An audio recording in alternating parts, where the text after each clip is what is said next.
Let's call to order the January 26th, 2026 meeting of the Newton School Committee.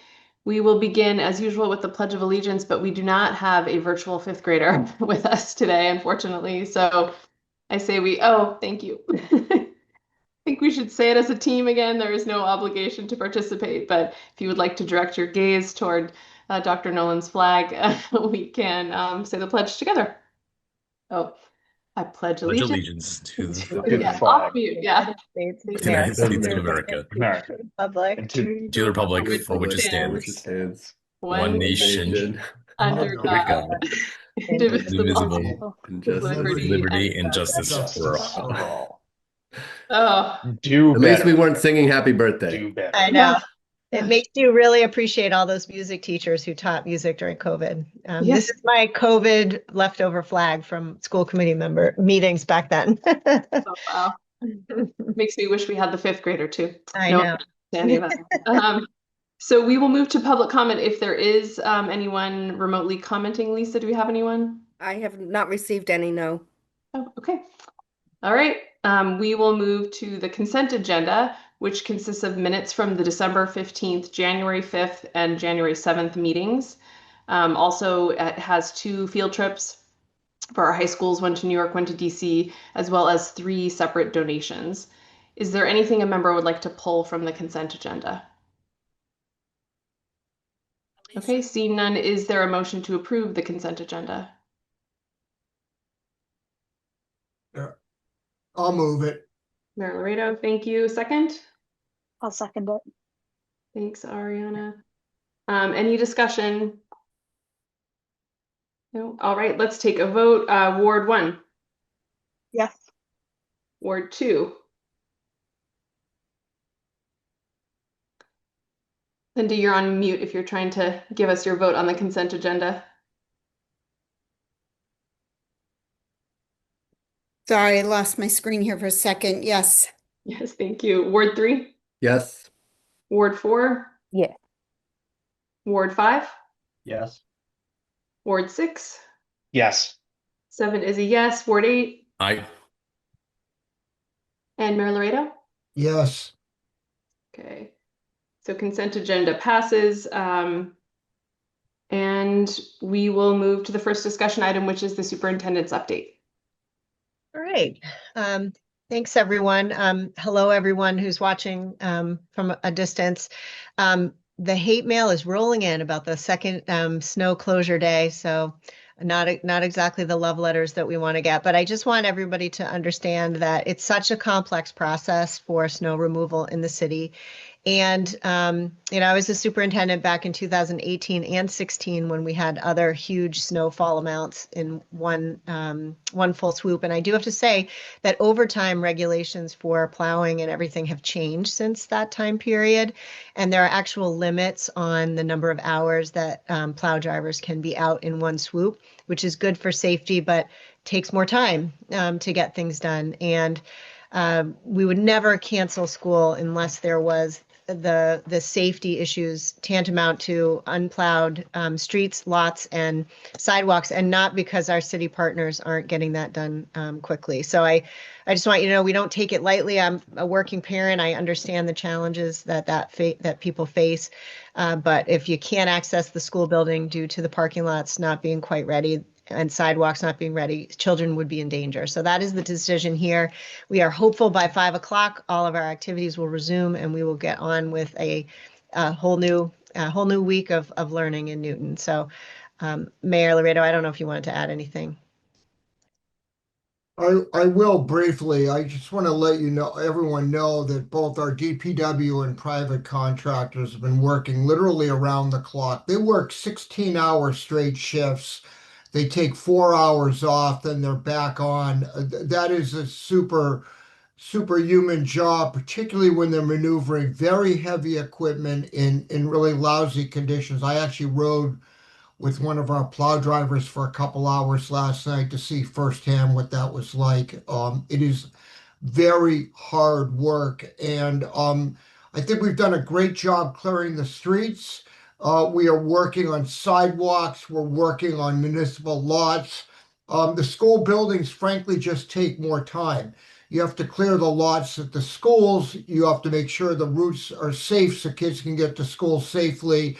A difficult call, but our just DPW was very clear. We were not going to be able to get the work done in a timely fashion for tomorrow morning. That creates an unacceptable safety condition for our teachers, our staff, and our students, and we have to prioritize safety over everything else. So while I too would have liked to see school go forward tomorrow morning, Superintendent Nolan really had no choice here, and I think made the absolutely right call. Thank you, and we hope everybody is shoveling out successfully.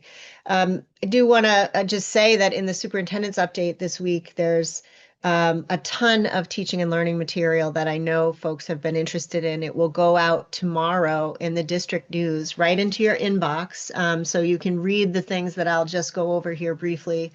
The Office of Teaching and Learning magazine is updated and has everything that's going on in curriculum reviews and changes to the curriculum, professional training for our staff. Also really important, we're asking for feedback from staff, students, and family and community members about our curriculum.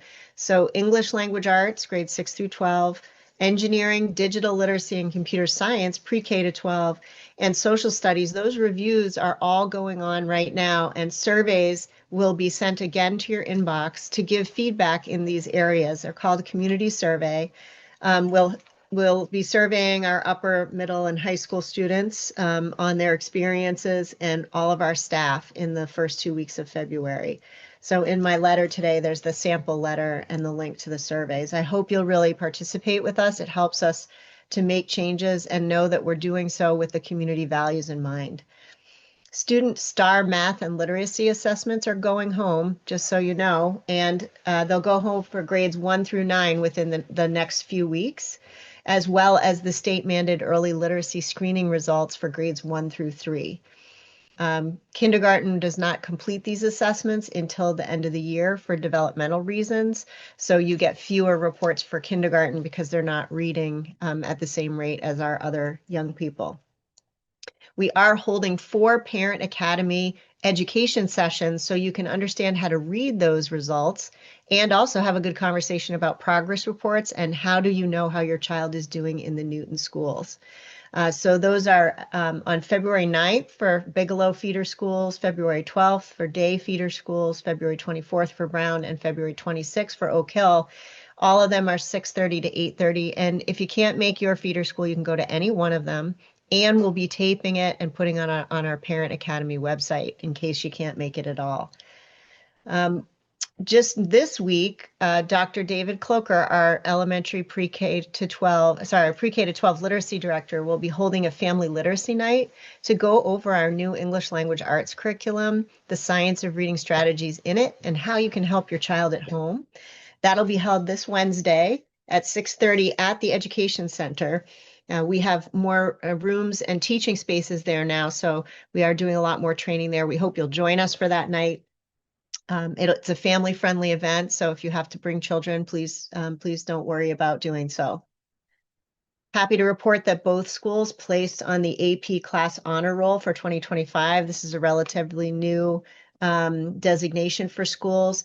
It is about increasing participation in AP courses and exams. So I know a lot of folks want to hear, is this a designation about our scoring trends? It isn't. It's about our participation. And both of our schools are being recognized in that designation. Also being recognized, Burr, Ward, and Williams School. Mayor Laredo joined me for a nice ceremony at the State House with our elected officials, the commissioner and the secretary of education, because these 3 schools were in the top 63 schools in the Commonwealth for growth in science, math, and literacy achievement and growth, and for reducing chronic absenteeism among students. So we're really proud of the teachers and the students at those schools. They should be patting themselves on the back. As you know, we we set the example at the school committee level by starting each meeting with the pledge to the flag. That is a state requirement for schools to do so. And as of this January, all of our schools, including our high schools led by student leaders, are doing the pledge at the beginning of each of the daily announcements. So we're really excited and thank the high school leadership for and student body leadership for their support. There's a few enrollment and access updates. We hired fully our kindergarten aides that had been required for this budget season, and I appreciate the principals moving with speed to implement that requirement. Just an update to the community, about 60 students and families went on extended vacations around the December break and filled out homeschool plans while they were doing that. Just want to reiterate again that it's our preference that folks take vacations on the slated school vacation weeks instead of pulling their students from school. We are rated on student absenteeism, and we are seen as making progress towards our accountability targets or not, based on whether students are in school. And we do know, correlating our math and literacy achievement data, that the more you're in school, the better you do on those assessments. And we want you to achieve everything that you can. We also shared just a little bit of data in our enrollment report last week about high school students returning to the high schools from private schools. So we have a piece on that. And just the updated rankings for our boys and girls basketball team, boys and girls ice hockey, and gymnastics.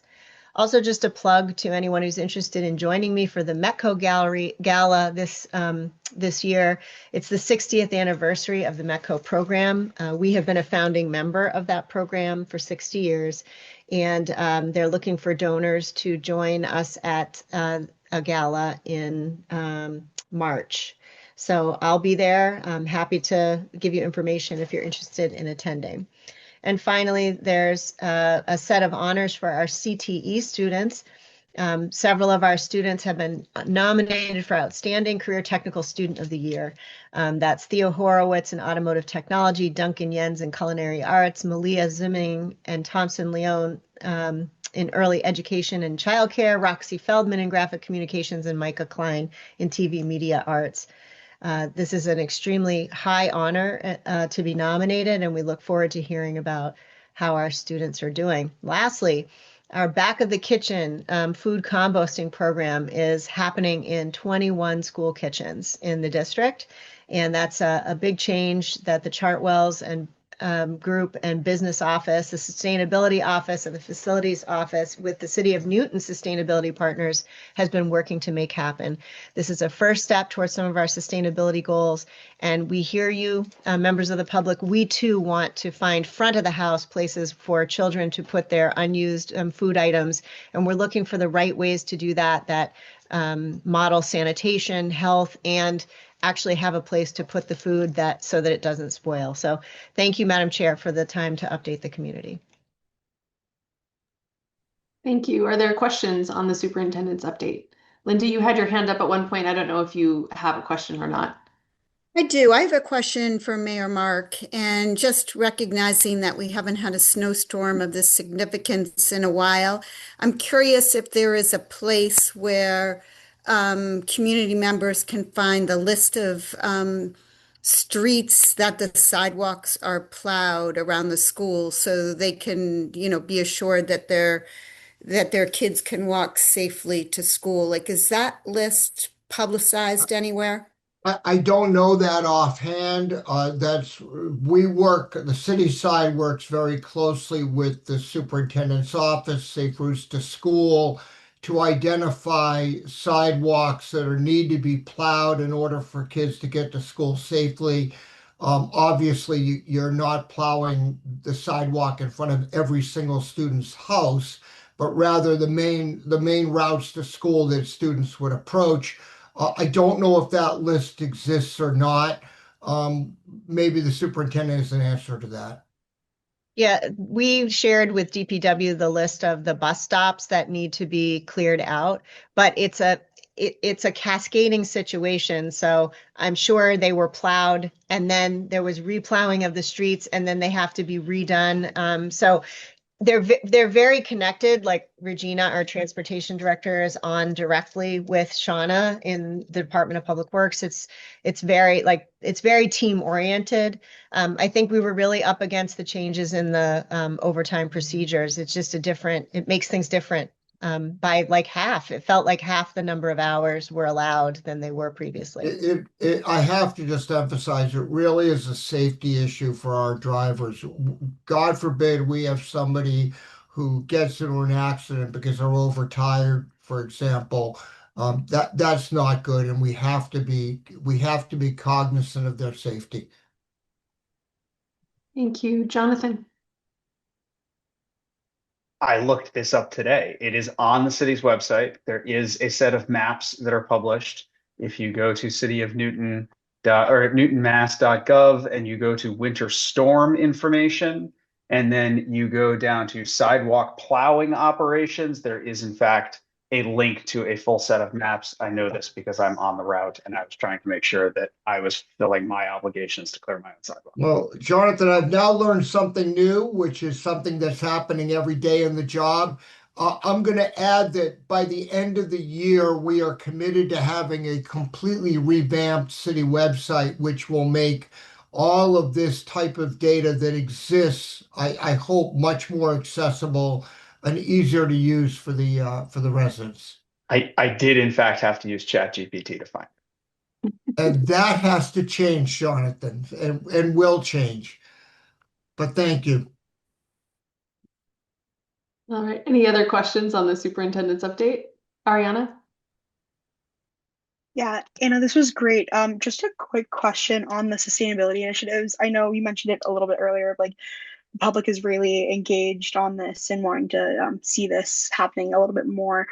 Because this is a newer program, is this living on the website in any regard, just so if people are interested in what's currently going on in our schools or anything like that, that the public can find this accessibly? I can find out. I don't think so. I think we did this update just for you all so that the public could know of the kickoff. I do want to say we do have green team captains at every school. So those individuals actually hold regular meetings and actually do lots of things. So you're making me think maybe I need to find a place to sort of publish their information. Thanks. Good suggestion. All right. Any other questions on the superintendent's update? No? All right. Thank you. We will move to our portrait of a custodian custodial overview. I think Jesse is on. I don't know, Dr. Nolan, if you wanted to introduce. I would just love to introduce to you two of my colleagues, Jesse Brackett and Al Hernandez, two of our head custodians across the district and leaders within our school system. Jesse's going to present to you on something that literally brought tears to my eyes when we're talking about the portrait of a learner in the district. And then Jesse and his team thought up a way to connect our custodians to that initiative. So Jesse and Al, welcome, and I'll kick it over to you. Hey everyone. Good evening, Chair Piedelu, Mayor Laredo, Superintendent Nolan, and the rest of the school committee.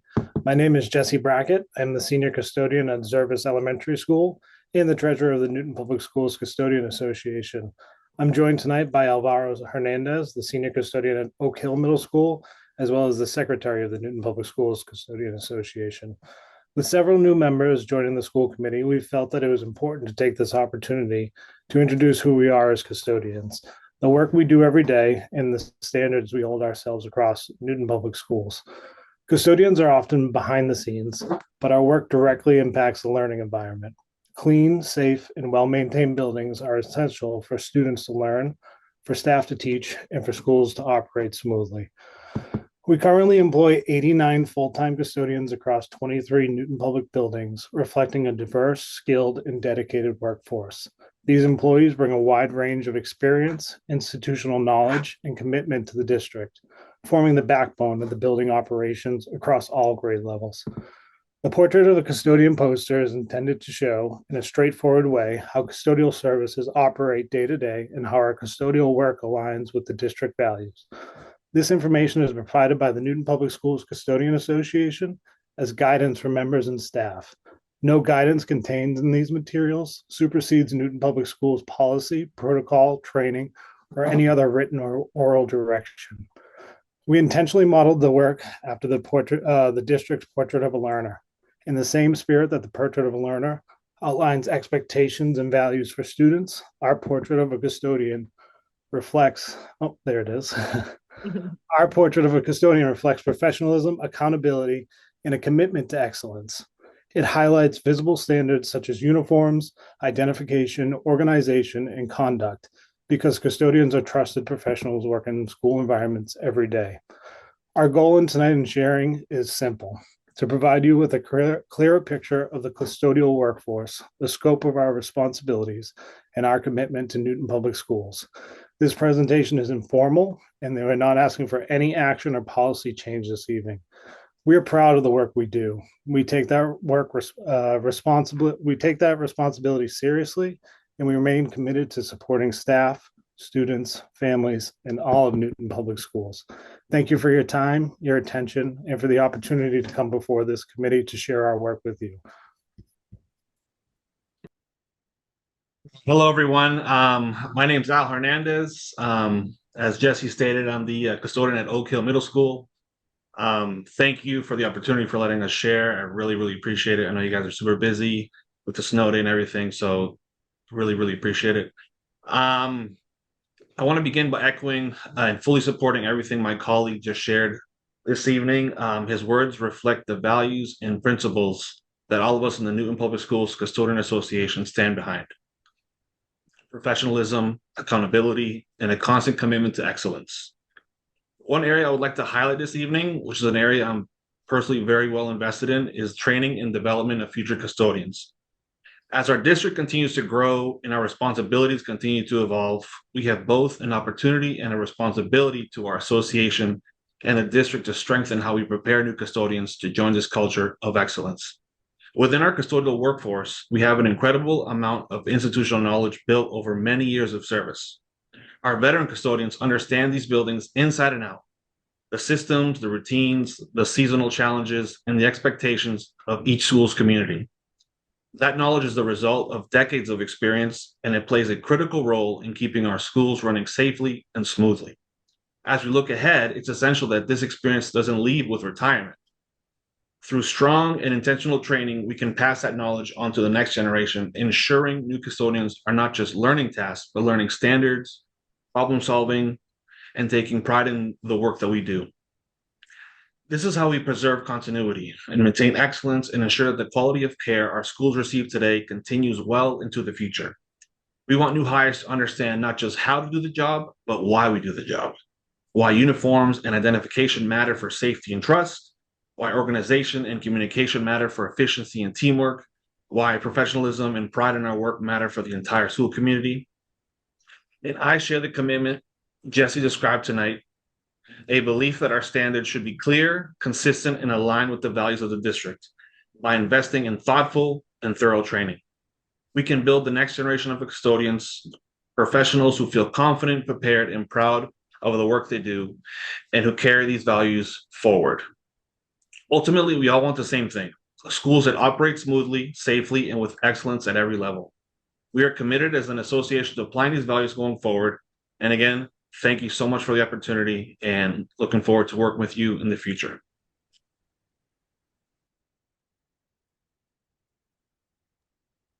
Thank you. Questions from members? Oh, we've got Ben and then Victor.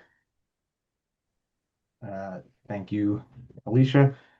Thank you, Jesse and Al. On behalf of a Zervis student, Julia, and a Zervis alum and Oak Hill student, Noah, thanks to you both for all of your outstanding work.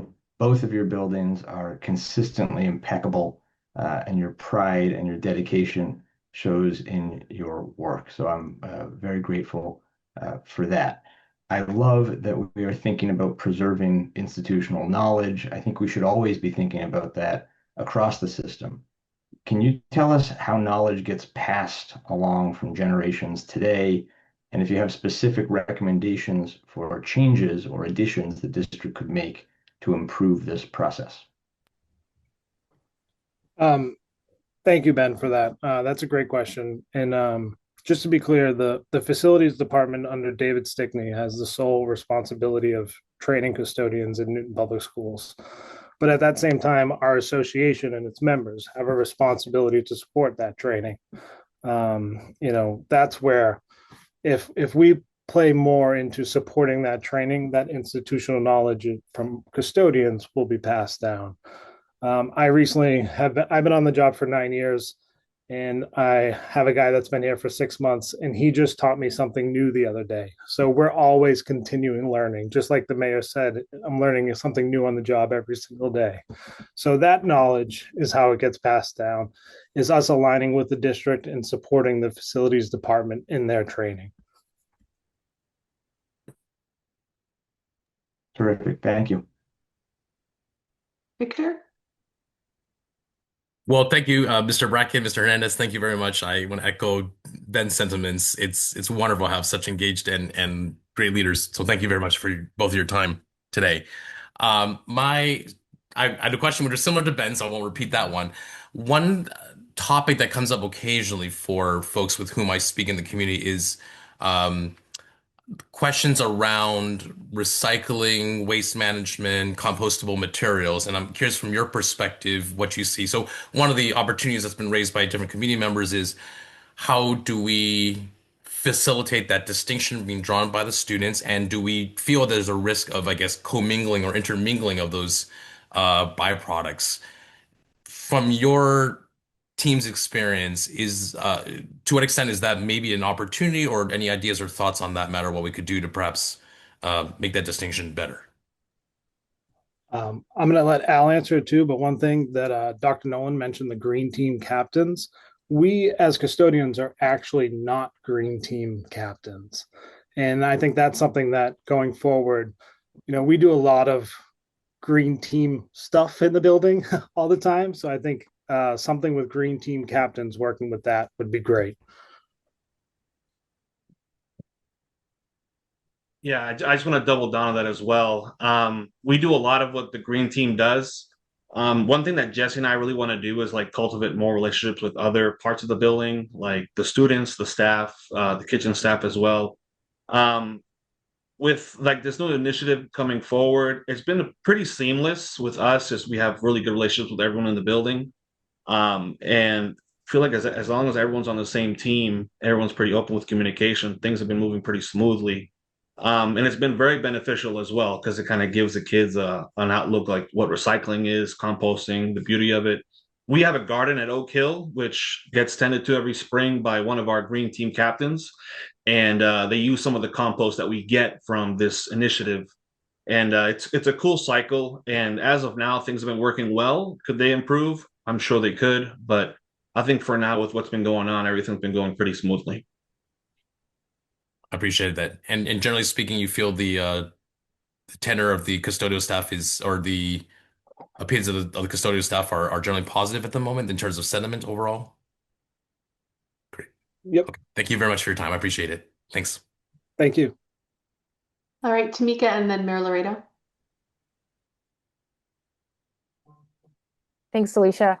I wanted to take the opportunity to share with my colleagues, most of whom are new, who might not realize that Jesse was a member of the superintendent search. So I want to give him a shout out for really going above and beyond and making sure that the vision for this district is is something that's forward looking, and in that particular way, helping us find our next leader was really admirable and should be commended.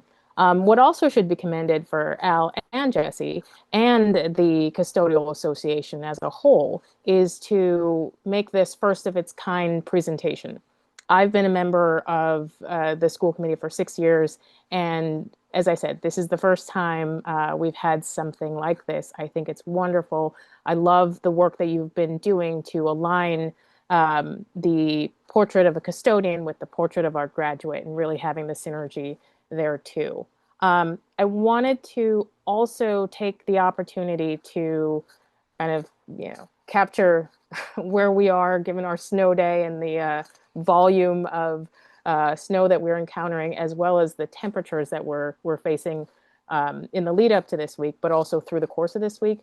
what do you do differently with the buildings in preparation for days like this and stretches like this? Like, what does that look like? I'm not aware. A lot of it is on cold weather building checks, making sure that HVAC systems, heating systems are all running smoothly. The famous email that we send out is make sure all your windows are shut. That's a big one that helps us out. But buildings go through seasonal changes, and right now this is the hardest time. Salt tracking in from the building is one of the hardest things that we deal with consistently. Mhm. I'm sure if you've been in any public building, you see it all over the place. But right now, this is where our building is strained with all this extra added work that we're not usually used to doing. So there does go a lot of prep work and to make use of your time the best way possible. Because there are going to be things that you just can't get to, but having the idea of I have to get to everything when all this extra stuff is added, it just takes a little bit more time and work and communication with the rest of the custodians that we have to get that done. Well, I appreciate you once again, all of you. Thank you. Very much. Mayor Laredo? So I just want to thank you. Like your counterparts on the city side who provide really outstanding services to us every single day, you do that. All of you do that in our school buildings throughout the district is critical work. As I've been in my short time in office, but I've been around city government for a while, I've clearly understood that I think we have great employees in the city. We have great employees on the city side. We have great employees on the school side. Folks are incredibly dedicated. The two of you, just by being here today, this says a lot. Like Tamika, I don't recall having this presentation when I served in the school committee. I think it's wonderful. I just want to say thank you, and please pass on that thanks and the gratitude to every single member of the association. We appreciate the work. It's important work, and we're grateful. So again, thank you so much. Any other questions?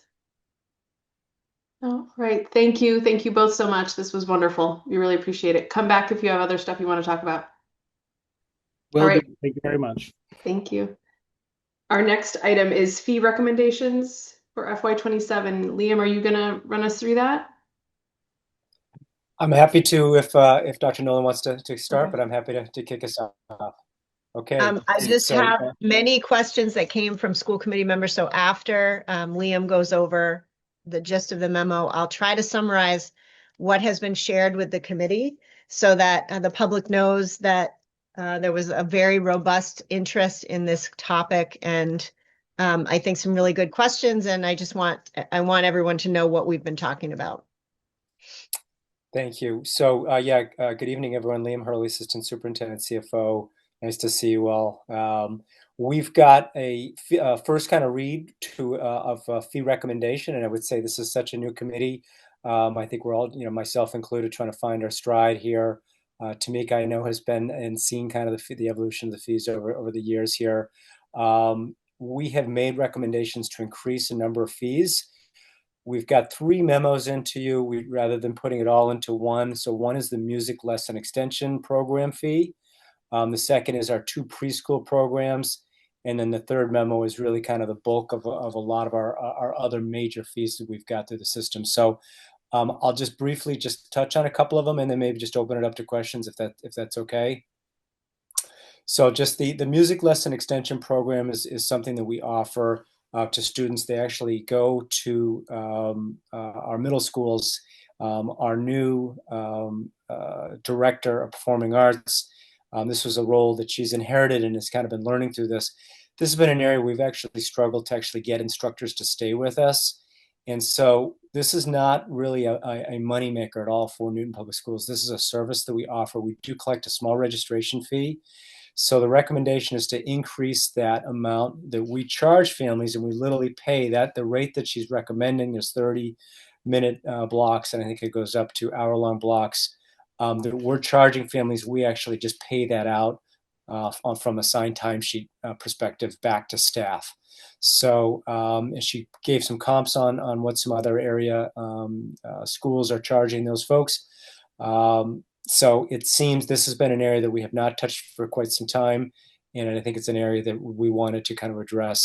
And she wanted to address particularly, she'd heard from a number of staff that didn't really want to run the program, want to do this anymore, and they could get more money at other places. So in turn, this has not been an area that the NPS budget has supported. So this is, we need then to pass on to families. Second memo that we've got into is on the preschool programs, and they're two very vastly different programs. One is Newton Early Childhood Program. That's at our new building at 687 Watertown Street. That's the new, brand new, relatively brand new building that's opened up. This is an integrated preschool program with approximately 13 or 14 classrooms. This is actually a large operating budget for us. This is upwards of $7 million. In our budget. They have a large staff. It's an intensive staff with the students we've got. Typically, we've got 14 or 15 students in these classrooms, with approximately 50% of the students that are what are called typically developing, and the other students have IEP. Those typically developing students pay a fee. And last year, we actually did do a larger increase. And this is, again, another increase to those families. We put it on kind of an hourly basis. It's approximately a 6% fee, 6.5% fee increase. It is a little hard to compare apples and apples. There's certainly other programs, private school programs, private school preschool programs that are, more than $20,000 a year. Our costs certainly go up in all of our schools. Steps, lanes, COLAs, expenses are going up. This cost actually offsets directly about 6 or 7 staff members. So that was the reasoning for kind of justifying trying to go up in that fee memo. And before going further, I just again would just reiterate to the committee, fees are your purview. You don't like these fees or like these recommendations. In some ways, I don't like fees either, and they have become kind of necessary evil kind of pieces for school business managers. We're looking for revenue at the end of the day. Rather than making cuts. Amy Mistro has joined us, and she likes to remind me, we like cuts less, Liam. And I tell her, yes, Amy, we do. We like cuts less. So that's that is some of the rationale behind some of these. And then I've got a very long fee memo recommendation across the board on many different fees, from athletics to busing. Did not recommend increasing use of school building. Happy to talk a little bit about that. That's our facility rental program. We did do some very major increases there last year. So I could go on for quite some time, but those are the major buckets, and happy to open this up. And Anna, if you wanted to also send any for the stage. Madam Chair, if you would like me to summarize some of the questions, I can do that, or we can do it in a different way. I think that would be helpful. Thank you. Okay. So let me just get that. We had a bunch of questions on a few agenda items tonight, so I'll just stick to the ones on the memo right now. There was a discussion of the waiver process and what is the waiver process for fees. And just so everyone knows that there's a really streamlined process. There's the federal fee waiver process, and then there's our own Newton procedure, just so that we can give folks as many resources as possible. And that we don't want any students denied participation in school-sponsored activities or bus transportation if we can get away with it. So we help to address that through financial assistance. However, we can't use the free lunch application to make those decisions. So there's another internal process that families have to go through, but we've tried to keep it down. And those families who may have technology barriers or literacy barriers or language barriers, we work with those families. And that's one of the reasons that the Family Engagement Office has a full-time job, that they're helping with those types of assistance. There was a lot of concern about how do we come up with comprehensive rates. They seem willy-nilly at times. Is there any sort of going rate in the region? Answer, no. School districts are left to do this on their own, and some districts don't have any fees, some have all kinds of fees. So it's really whatever moment that districts have had financially brings them to just make the decisions that they have made. We do track it regionally, so within the Tri-County Superintendent area, and then Liam through the business managers. And then, for example, with the lesson holder, Eva Hughes, our Director of Humanities, keeps some comparables around what are the going rates for private lessons. So in terms of fees, it depends on the bucket we're talking about. And we have proposed in the past, there was a lot of questions like, why don't we just have a blanket increase every year that's expected by families? I think that's a good idea too. We did propose that last year. The committee at that time wasn't ready to do that. You can certainly do that. I think Liam and I agree that in some cases, like the music lessons, there's been like a 10-year hiatus before there was any change in fees. And while that sounds like a nice idea, it actually makes it worse when we then have to upgrade to a big amount to keep pace with reducing the cost of the program. So there were a lot of questions like that. And testing, like, how do you know these are the market rates? And it's, ooh, I don't know what that was. It's just like regionally what we're seeing from the sources that have been consulted to create the base decision for the first fee round. In terms of the music instructors, as Liam said, the money goes directly to the instructors except for a $25 processing fee. So we're not making money off that program. And there were a bunch of questions which I'll turn back over to the committee, which I think I got most of the gist of everything, is that folks asked for like stipend lists and what's in the contract and how are people paid. So we produced all of those documents, the rates and those types of things. Those are all governed by collective bargaining contracts. So they go up and down based on what is negotiated with the NTA units. That said, there's no blanket cut like a stipend should cover X amount of a club or a stipend or a team. As in most school districts, there have just been incremental small fees added to try to reduce budget deficits over time. And in some districts, they get removed in times of plenty and re-added in times when they're necessary, although I've heard of very few folks removing all their fees in the last 5 years anyway. Liam, did I miss anything that were the big ones? I think that was the majority of the questions. Yeah, I know. I mean, and again, Amy, if you want to chime in, but I just on the financial assistance, we really streamlined that. Many communities for the financial assistance actually ask their families to produce W-2s, even tax returns or recent pay stubs. We just ask simply some very basic information and go with that, and our numbers are typically much higher than what many districts do. So we really try and encourage families to apply, and I think we're typically more than 99% of families. We're giving some type of financial assistance to. So, Amy, anything from that on that perspective? I think you covered most of it, Liam. All right. Open that up. All right, let's go to our first question. Jason, and then Mayor Laredo, and then Jonathan.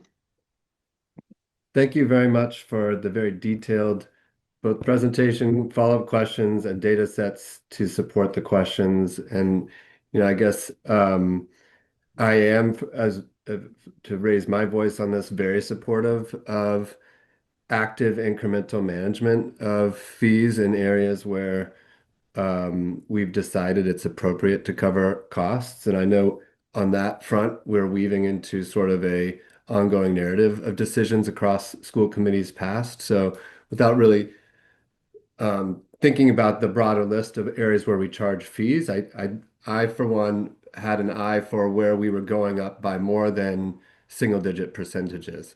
And so I did find myself on the fee chart doing a lot of those division problems across this. So I do think is just a minor suggestion that we include the percentage increase when we're adding fees. My personal view, and I don't feel strongly on one or the other, is where possible, we should be doing the 2 to 3% annual or the 5% biannual or something along those lines, or whatever we think is a reasonable curve that matches our costs. Because I do think it's hard when families see big step increases. And I was counting, and there's at least half a dozen that I think were double digit into the 20 to 25%. There's some pretty helpful rationale for many of the increases, but I would say many of those that are in that 20 to 25 range did not have one. And it could be just as simple as we haven't in X years, but I think that would just be helpful to clarify for the community. And then finally, an area of focus for me, and I know it was addressed in this committee meeting with the last committee when the group was talking about fees. But I remain curious about the stat that the building usage fees cover more than 95% of custodial overtime, which suggests to me that among a number of other things that happen when we let other groups use our buildings, the coordination aspects, wear and tear on the building, utilities, et cetera, that there seems to me likely to be a lot of costs that we're not covering. And so acknowledging the part of the rationale that said we just did a very big cost increase, I would certainly want to see those continue to go up on an incremental escalator, and at least on a broader time frame would want to wonder if there's something that covers your sort of, less than just the most simple direct cost and a little bit more of a broader picture. Thanks. Great. Mayor Laredo? Thank you, Chair. I've been around long enough now to have opined on fees in a variety of circumstances. I'll start off with my personal view. I generally don't like the fees, period. Certain fees, building use, for example, make perfect sense, especially when we're renting out buildings to non-Newton organizations. In other words, some organization, a for-profit business that wants to use our buildings. I agree with Jason 100%. It's not just to cover the cost of the custodian, but it's all the other things that go along with it, plus some element of wear and tear. So I think in those circumstances, charging market rate is quite appropriate. Obviously, if we're doing it for a Newton-based nonprofit, whether it's a sports league or some other, organization, we want to be very sensitive that we're not pricing them out of the ability to use our facilities and thereby succeed in the city. That's kind of one category of fees. The second category is bus fees. Those are always really tricky because on one hand, you want to encourage kids to take a school bus. It's actually a good thing in terms of car usage and environmental and so forth. But on the other hand, I get the idea that we fought that battle about whether to have bus fees or not, and they're here. The one I have a real problem with, and I continue to have a real problem with, is all the fees we charge for extracurricular activities, the very activities that we're encouraging our kids to engage in. And I do view the fees as a barrier, quite frankly. Yes, we have financial aid, but there's certainly families that just won't apply for that. And if we discourage even one kid from participating in middle school activities or high school theater or clubs, for example, I think that's really unfortunate. The athletic fees, I guess I have I can understand a little bit better because there's alternatives to youth sports and so forth that kids otherwise might want to do. But that's kind of a long-winded way of a couple of requests here. One, I fully agree with what Jason said and Liam that we ought to be doing, and the superintendent, we ought to be doing a kind of a standard incremental increase every year if we're going to have any fee at all. Keep it simple, keep it predictable. I think that's a really good idea. Second, I really think we need to be looking at the administrative cost of running fee programs, whether it's a person in the community engagement office who's engaged in helping families finding families who can't afford a fee and helping them get relief from that, the administrative costs involved. I really think, and I know we use school bucks or my school bucks program now, but I don't think we should diminish that. So I would be, as a general rule, exceptionally cautious of adding any fee at all for anything that is extracurricular related. And, I know it's somewhat easy for a school system when faced always with lack of as much money as we'd like to turn to fees as a panacea. One final note, this is often a hot topic at city council budget time. And the school committee will get asked about fee increases, particularly large ones in certain areas. So I give that as a word of caution, or at least an area to be prepared for when the school committee presents its budget to the city council, because it will be asked about fee increases. Thank you very much. Thank you, Jonathan, and then Ben, and then Victor, and then Linda. I am going to speak out of both sides of my mouth for a minute. The first thing I say is I, like Mayor Laredo, was actually quite surprised at the quantum of the fees. Like some of these are pretty chunky, which it was just like not on my radar that this was something that we charged this much for. That said, $5 million is a pretty substantial chunk of budget funding, and I'm not sure exactly, given some of the other conversations we're having, I'm not sure where you go to like replace that if we were to go deprecate it. So now that I've said that, I guess I have a couple of overarching thoughts. My first is some of the data just made it feel kind of arbitrary. Like it's like we took chunks of money here, we took chunks of money over there. Somebody's club somehow avoided, something somehow avoided a fee increase for 10 years. And so, we only recover 13% of that activity, but we recover 60% of another one. That feels unfair, I think. Like that actually, that feels quite problematic to me. And so I'd be supportive of a discussion about what it would mean to try and find some way to normalize that so that we actually had an organizing principle about what it is that we seek to cover, as opposed to I don't think anybody will take this the wrong way, given the way this discussion's gone, the seemingly capricious nature in which we've got fees applying right now that have seem to come from very different places. So that's my first comment. My second comment would be, I agree with the idea of making sure we're recouping third-party rental. Like that feels like, that shouldn't turn it, like we're not running a function facility. I don't think we're trying to like make a ton of money there, but we definitely should be recovering our costs given what we're doing.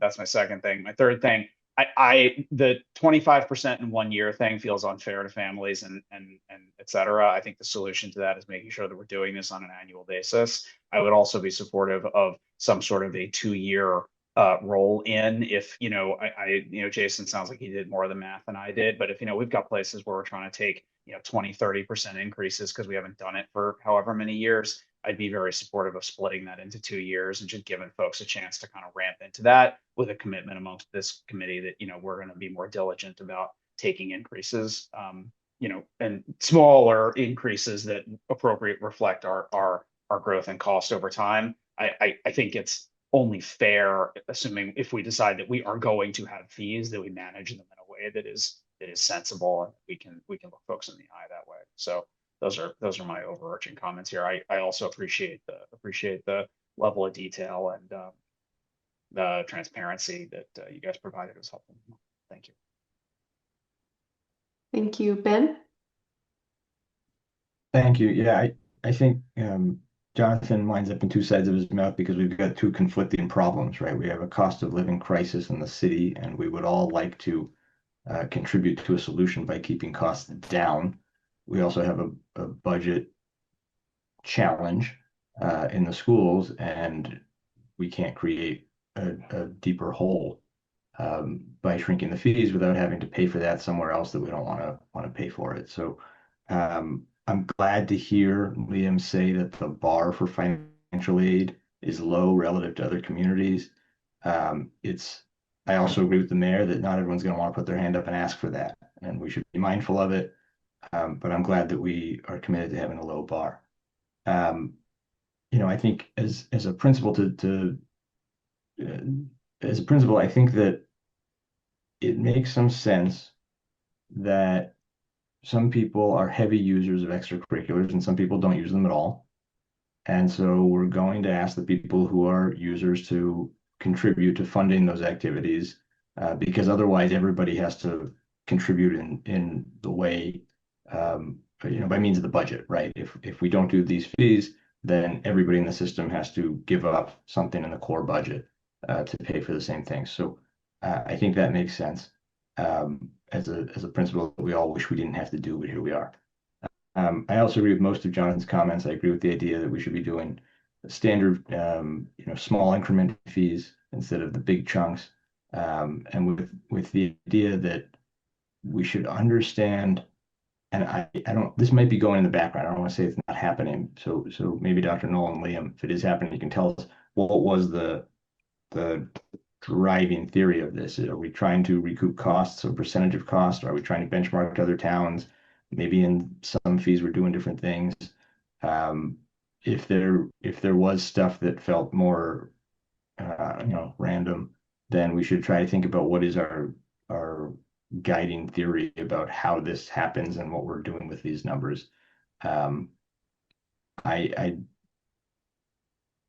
It's tough. I think I'm willing to be convinced of all the numbers that are here, but I'd like to understand what those theories are behind them.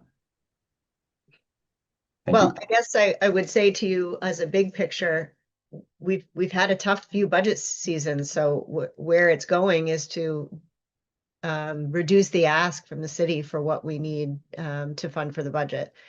Liam, I know, some of the costs we're on a journey of like getting them up after a decade of not being up, and others have had incremental changes because they're newer. So Liam, I don't know if there's some broad cuts you want to make there. Yeah, I mean, so this is super helpful comments. I see Amy wants to jump, more comments to go. Again, I mentioned this is school committee purview, how you want to do this. I think that, my perspective is that we've had rising, our expenses continue to rise. We're going to look at a very big budget in FY27. Percentage wise is certainly a way to look at this, but when you think about the nominal dollars, when you're looking at, I think you've got also to take that into perspective. So we're talking sometimes $25 or $50 increases. There were not massive increases in some of these. So in terms of a dollar perspective, however, that's relative as well, and I want to be mindful of that. I just know that we're going to have a very big budget ask coming up in FY27. This is after the tails of a budget override that did not pass in FY24. And this was an opportunity to kind of come forward with a way to have a small reduction that would make even these increases will have a very small dent in our overall budget. But I think what I'd like to do is to come back with a revised version and maybe a proposal to have some type of increases, kind of going forward at maybe, let's say 3%, something like that. Our costs are probably growing higher than that. But I think if just in terms of from a family perspective, I think that continuity would be certainly super helpful. And we could kind of go back and look at trying to justify each one of these ones. So for example, we've offered an activity fee at the high school. And I agree with the mayor. I mean, that could be something that could, turn a student away. At the same time, we're not charging any fee, and we spend hundreds of thousands of dollars on stipends for our faculty to stay after school and provide that. So it's a great service, and if that's something that we want to continue to do for no fee, that's certainly something that we can do. We thought that mirrored the middle school model, so I think that was kind of some of the reasoning behind why we proposed this activity fee at the high school, separated it from from drama. Again, those COLAs, all these stipends increase with the COLA that we've got before us, which is approximately almost 4% for this coming year. But I'd be happy to revise and redress this for the next school committee and get your feedback. Yeah, Dr. Nolan, just to clarify, my question isn't why are we doing this? Super clear why we're doing it. The question is, can we say that we're doing the bus fee is $400 whatever dollars because we're trying to recover 80% of what we spend, and that's where that's set. And the theater fee is this because we look at Wellesley and Brookline and whatever, and this seems to be what people charge, and it feels like the number that's tolerated in the market. Do we have those rationales all the way through? I say yes, but they're all different and they came up at different times in Newton's history of needing them. So it may have at the time been, we're going to recoup X amount, but nothing has kept pace with the rising costs of those activities, transportation, et cetera. And then there was some time of neglect, I think, of not bringing forward any fee, which was really common, especially during COVID. People just did not change those things. And so, we're 6 years past COVID now, and we're in a difficult budget time. So Yeah. So maybe at the risk of asking for a horrible spreadsheet activity, if we could see here's what the fee is now, here's why it's there, here's what we think it should be, I think that would help us all to sort of understand the rationale behind all the fees and say, okay, we get it. And we can tell somebody if they ask, why is my whatever fee, whatever number of dollars, we say, well, we're trying to make back X, or well, that's what they charge in their towns, or whatever. I think we're looking for some direction from you. So there has been no direction that is like, this is how we want to roll. Like if you tell us we want to recuperate X percentage of you want us to hit a certain number, we can do it that way. If you want us to eliminate fees, that's something else. So I guess what is our orientation to fees going to be as we start our journey together, I guess is my question. I'm going to go to Amy because she's maybe has something to add, but I wonder if we'll talk about this in the next couple agenda items, which is work streams that the school committee is assigned to. And I wonder if we'd like to create a point of view on this, if our finance team would like to put their heads together and make a recommendation. But we would need to know how quickly you'd need that recommendation. Okay. Amy, do you want to pipe in? Thanks so much, Alicia. Context for the committee. I started working with the two high schools for fiscal year 23, just getting into the granularity of their budgeting. So we did very high level budgeting prior to that. And when they butt up against where their expenses, where their funding could get to, we cut. We've tried to create transparency for what their actual expenses are so that we can support their program more holistically. And that's been a couple of years of really strong collaboration with both athletic offices. It's been a really productive process. In the last year, I started that process also at the middle school level, both middle school athletics and in activities. And through diving into those expenses a little bit more deeply, we've been able to uncover what we can and what we cannot do, and where there are discrepancies in how we handle each of the programs a little bit differently. So that's where some of these increases have come from. That's the rationale to split apart the middle school activity and drama fee, just looking at the shortfalls on what our current funding can provide in quality of programming. And so that's where some of that has gone. Definitely hearing the additional context that the committee's looking for, but some of this is just as we dig in at a deeper level, we understand these programs a little bit better and where our funding has been able to support them and where it doesn't.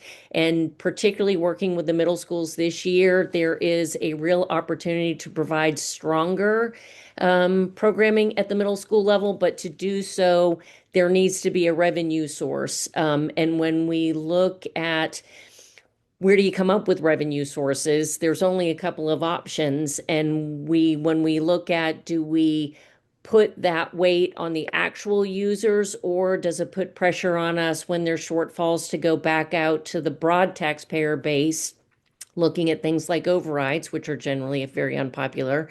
Our last override attempt was not successful. And so are the fees more closely tied to the participants in the actual activities? That's just some of what we were thinking as we brought these recommendations for you for your feedback. Thank you. Victor, and then Linda, and then Tamika. Thank you, Manager. Trying to be careful not to be too redundant and after so many great conversations that have happened already. So I just to let folks know where I tend to lean right now. I also feel fees are to some extent a necessary evil, but agree with this concern of while understandable why we need to increase in some cases significantly, that we try to cap it at avoiding double-digit increases. I mean, one framework that I'm using in my mind is if it's more than 3 times the inflation rate, which would get us somewhere close to 10%, that could potentially be something that we would look at. Another sort of framework I'm thinking is which are ones that we would think of as being more, and I use this in air quotes, discretionary versus non-discretionary, right? Or so, for example, are there things like school busing and parking, which might be a little bit harder to adjust versus things that there might be, other, other community or private sector options. Maybe not necessarily drama, but in the music sector, for example, there's a lot of different alternatives. So I think there are sort of different classifications. Maybe that's something we can provide help and guidance as to how to distinguish between the different types of fees. But the thing that jumped out to me was, we're looking at a net sort of increase of 543,000 on a 5 million base based on that one memo. That's almost 11% of a year-over-year increase, which is quite significant net. So I kind of agree with, like, maybe there's a way to phase this as 10% increases over time. We'll give people enough time to also be ready to say, hey, these are changes that are gonna have to come. Here's the reasons why, but you're not just surprised by a 22% jump year over year as I think MLEP, for example, would see. The other comment or thought is that in the instance of, say, this is just, again, the personal passion of mine from a music standpoint, when we think of MLEP, right, the proposal, I think, is to increase by roughly 22% year over year. And I understand the reasons for it, right? There's one thing I would say is I'm not sure whether the comparison to private sector music lessons is the best comp. I do get why we do that, because you're afraid of folks for good reason just saying, hey, we don't want to come to the Newton side. We're just going to go to the private sector side to to get paid better if the discrepancy is so big. My suggestion would be that we also anchor this on what our comparable districts offering, because I think fundamentally the people who are going into things like MLEP and the folks who are teaching them are just a different breed altogether, right? You're teaching it, as some folks said before, because you care about giving children access to relatively lower cost lessons that I think, to be honest, a lot of folks who would have the financial wherewithal would just otherwise go to private sector, anyway. So it's kind of a very long meandering way of saying that I there's a half of me that says, to use again MLP as an example, if we're trying to compare against the private sector market, 22% might not even be enough. It might be too little in some cases, and we have to be realistic about that element.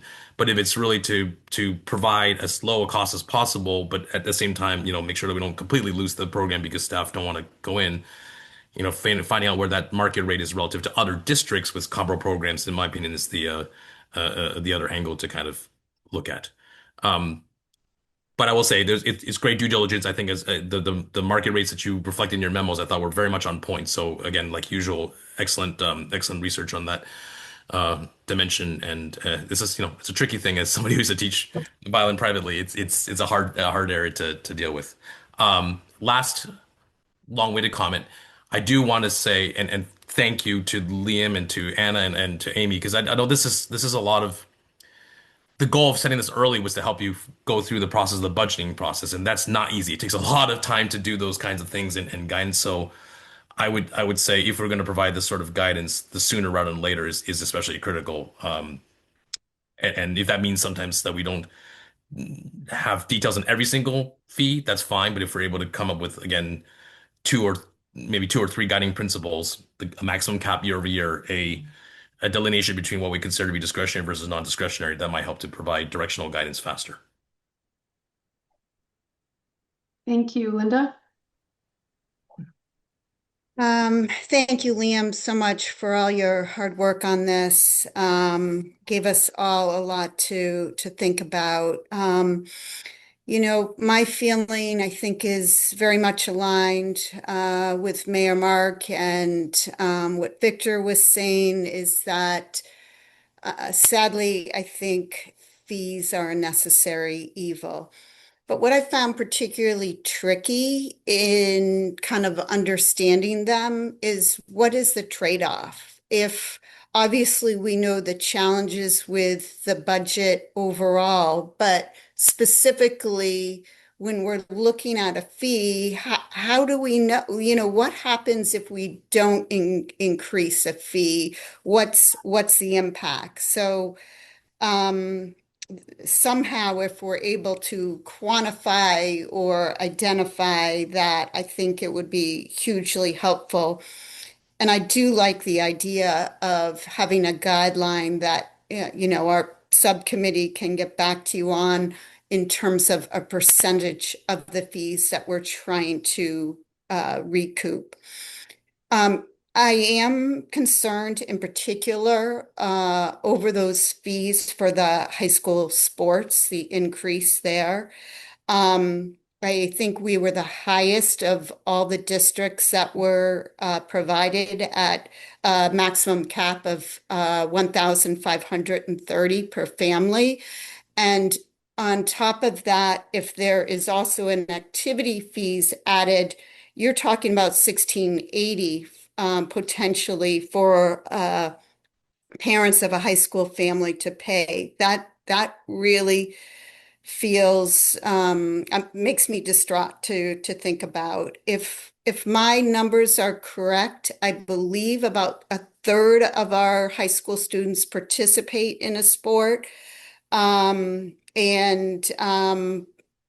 So that's, it gets really tricky there on the sports. And then I think another layer with the sports is that families don't understand what these fees actually go to. And then each team will fundraise on top. And I know there's a lot of work being done to clarify what those fundraising efforts are going to, but I think we need to make sure as we roll out any fee changes that it's really clear to families what the fees are covering and what they don't cover, particularly relative to the fact that they're going to get asked around fundraising.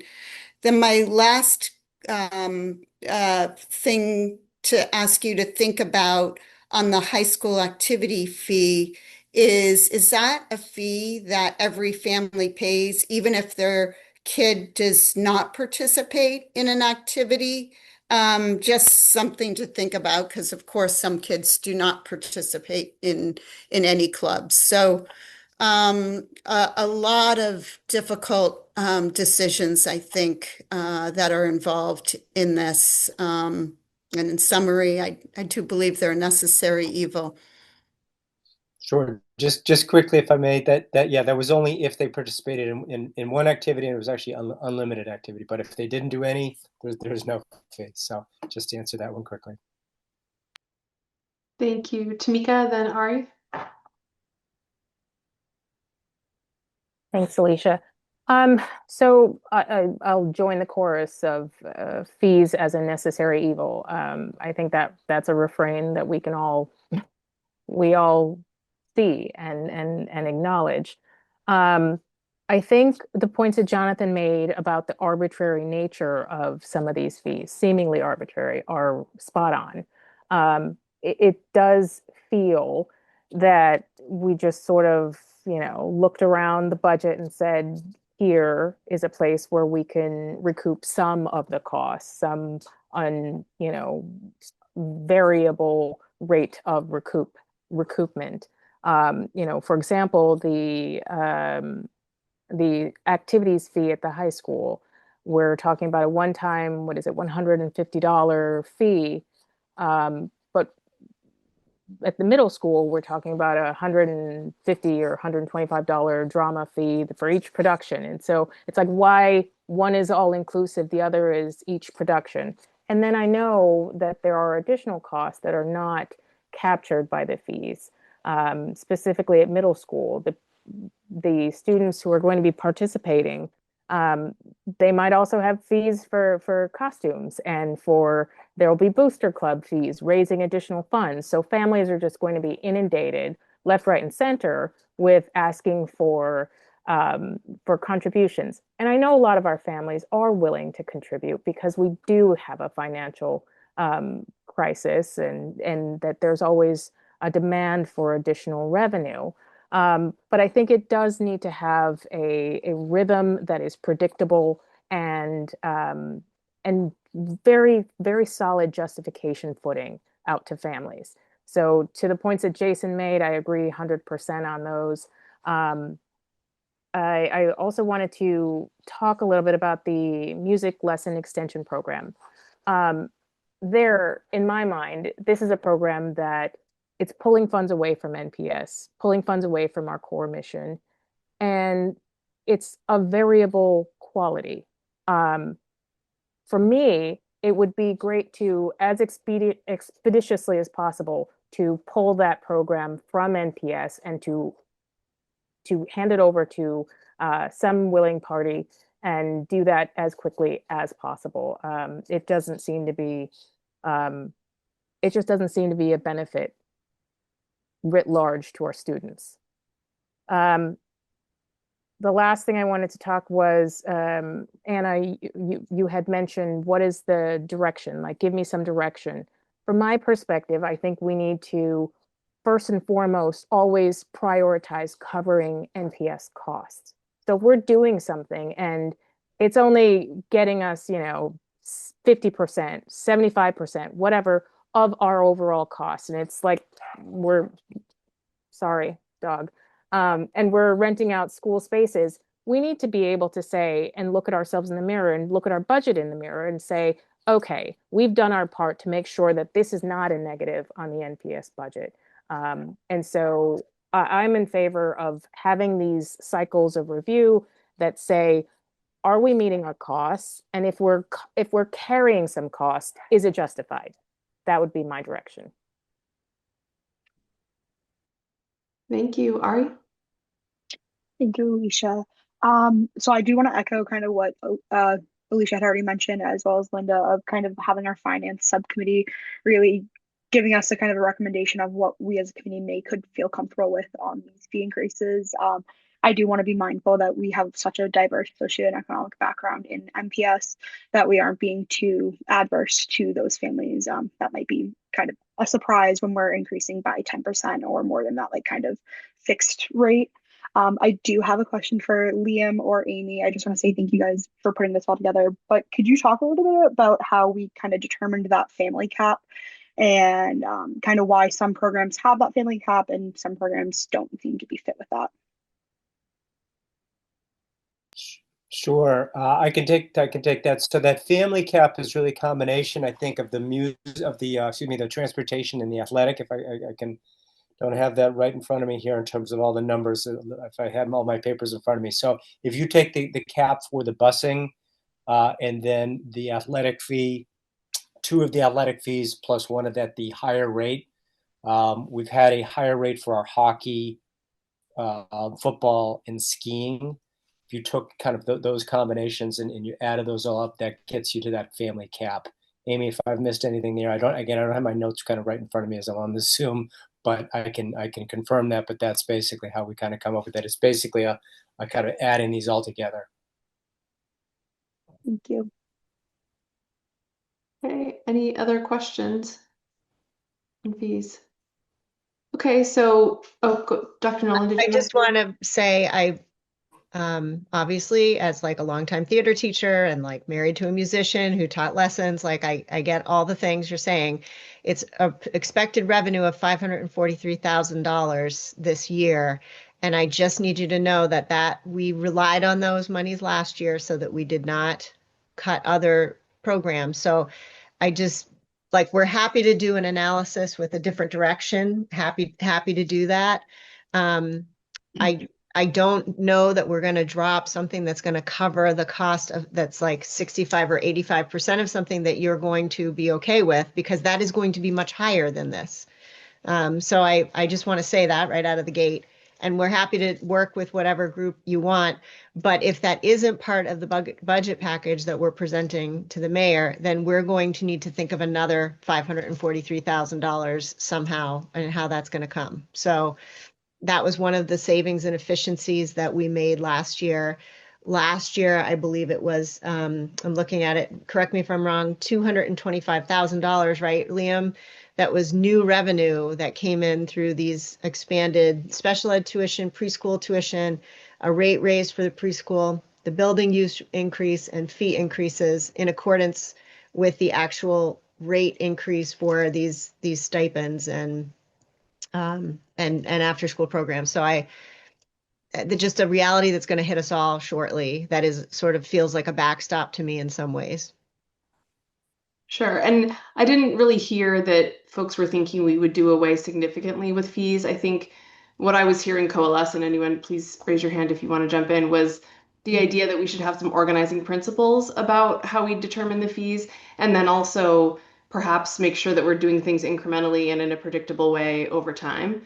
So if our committees, or not committee, but our working group, Jason and Ben on finance, wanted to maybe touch base with Liam on how we might amend for next week. I don't think anyone's thinking the dollar amount can go down significantly. I think maybe some puts and takes might help. Personally, I think the building use thing, last year we had that huge fee increase, and I viewed that as a catch up for the 10 years of not increasing. And I think we should have an incremental increase every year there. So maybe adding a little there might help shave off some somewhere else. I don't know. Okay, we'll call that one closed and we'll move on to the next agenda item, which is our policy second read and vote on two policies. Is Jill gonna talk us through this one, or I think we had a couple tweaks? Okay. Yeah. Yep. Welcome. Yes, after the last meeting, there were some suggested language changes around the, I believe it was the K-1 policy, visitors to school. So what I did was just take the policy that was before the committee before and put in track changes so you could see. But if there is any more discussion or suggestions, I think there might be on There- the. Yeah, there were two, one from Jason and one from Tamika. So Yeah, so procedurally, we would need to put them out in the public today. You would, and then given orders, I can go back and make revisions if the committee all wants, and then we can put it back in front for a vote, or we can vote on them as they stand unless it's very, very minor. I think Jason raised his hand, Alicia, and so did Tamika. Okay. Let's go ahead with Jason's edit and then we'll do Tamika. Thank you. Well, I'd just like to say thanks to Jill and Anna both for the discussion in our last meeting and for the changes. I do think the last sentence added covers the bulk of what we discussed last time, which was specifically to preserve, without necessarily the flowery language, some of the spirit of inviting and supporting both, this encouraging parent visits when appropriate, as well as taking advantage of the opportunities that building leaders do present before the community. The additional change, and I've thought, is this so incremental that it's not worth it? I think it is for me personally, is if you read the final sentence, the committee is supportive of parents, guardians taking advantage of opportunities presented by the building principal for such visits, referring to a requested visit, and learning showcase opportunities. I believe it removes the initiative of the parent requesting such a visit. It puts it in the square view of the building principal offering such a visit. And maybe that's not important. I'm open to hearing counter perspectives, but I'd like to propose wording, and I'm happy to say it verbatim, which is that the committee is supportive of parents, guardians making such visits, as well as taking advantage of other opportunities presented by the building principal for learning and showcase opportunities, because I really do think it's important to preserve the language that says, to the community, we as a school committee are supportive of them taking the initiative to be in the classrooms when it's appropriate.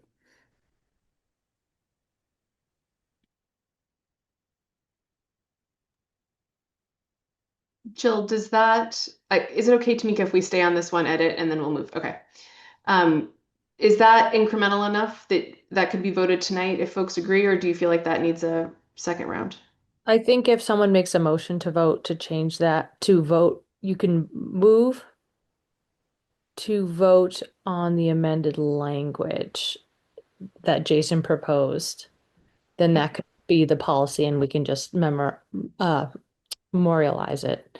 I just don't know if you want to keep these two together and just bring them back if the other one isn't if it's more of a substantive change. Okay.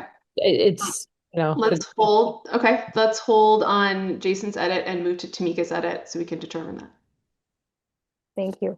So it came to mind after our last discussion that we spent a significant amount of the time on this policy, talking about the need to be very clear and to provide adequate notice to the public about the policy and why.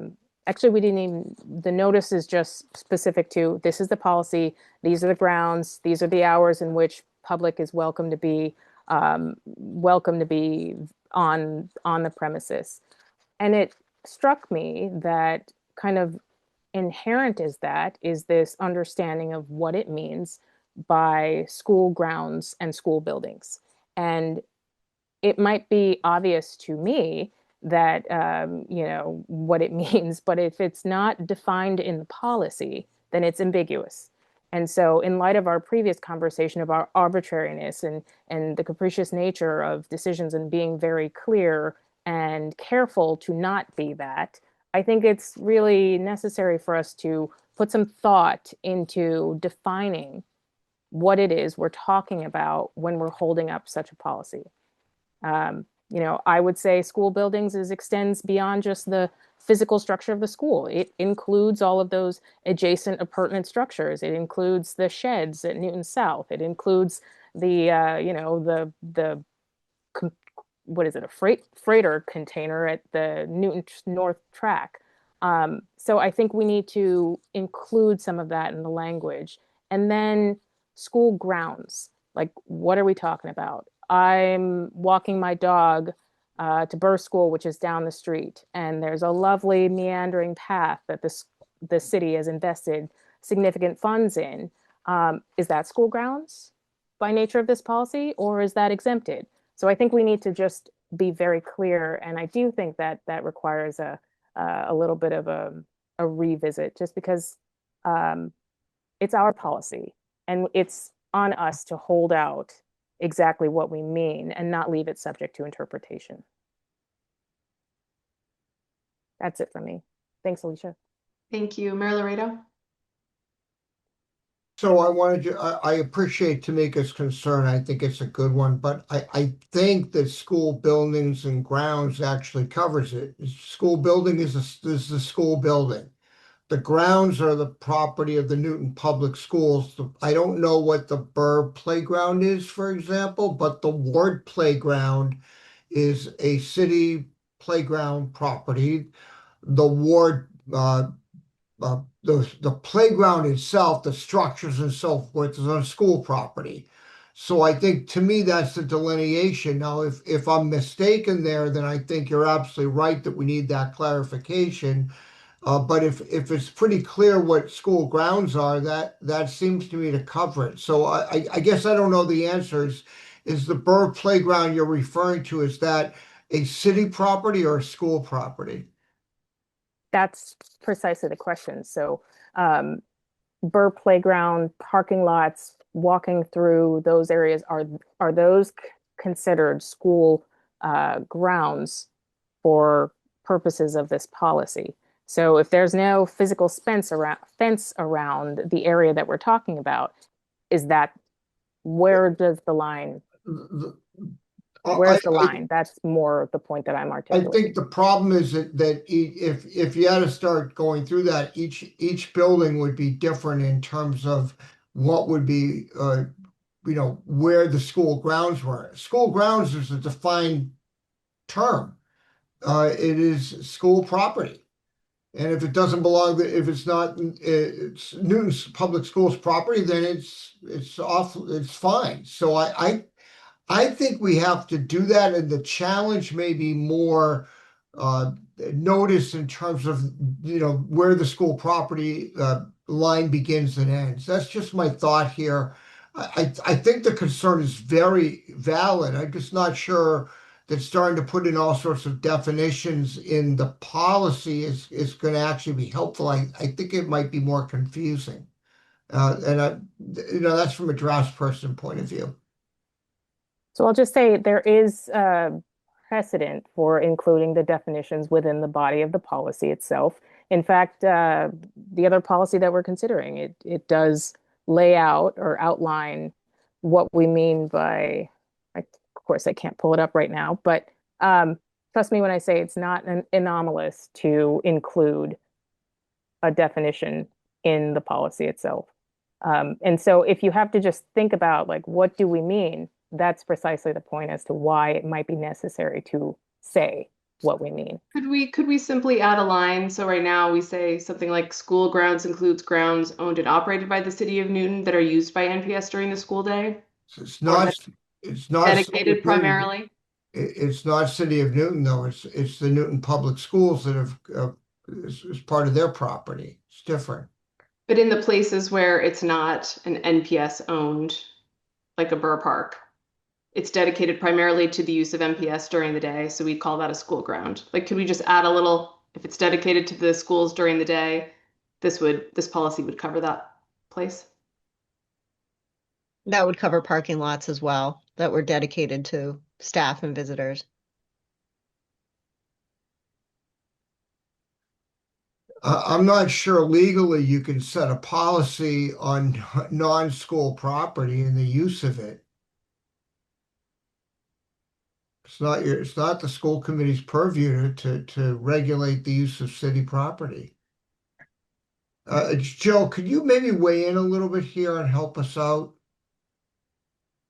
Yeah, and I think the issue is what is considered school grounds. It's a fair question. That's exactly right, Tamika. Yeah. Yes, I mean, I unfortunately wasn't at the last meeting for health reasons, but my understanding was I thought that the city and the school department had kind of come to some sort of agreement that even those, like particularly the playground structures is what I'm thinking of in my mind mostly.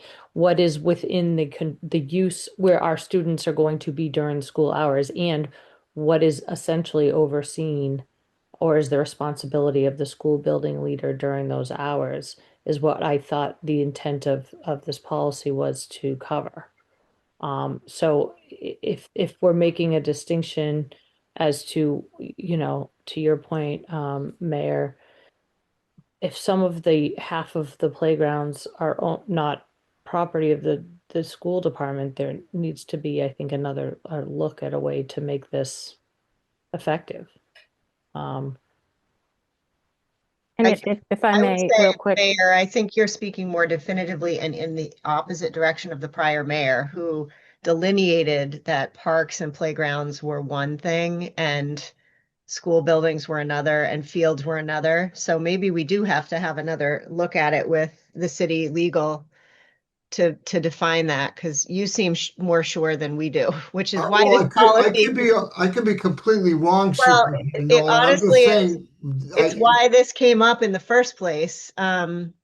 So maybe we should pull back, Jill, and just try to get a little more clarity. Yeah, I mean, I think the school buildings, to your point, is fairly clear.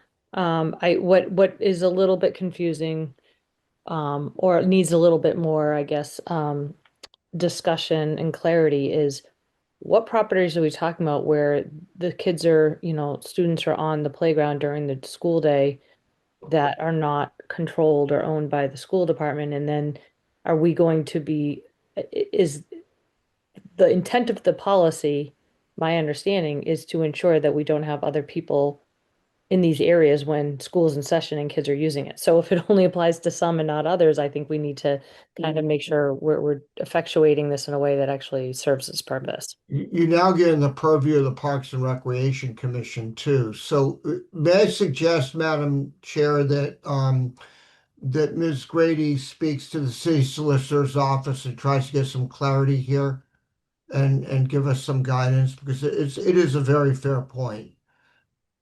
and if I may, the areas that kind of triggered a real question mark in my mind were Burr Playground over by Bigelow, which is a shared use space, Albemarle Park, Burr Elementary School, the newly designed field, walkway, whatever, what have you. And the fact that a lot of these schools are embedded within neighborhoods that have shared rights of walkways and paths that cut through them. And so what do we mean when we're saying that we would like folks to just abstain from being on these spaces during these particular times? I think we need to be really tight on understanding what we're trying to convey out to the public so that they can understand better. Okay.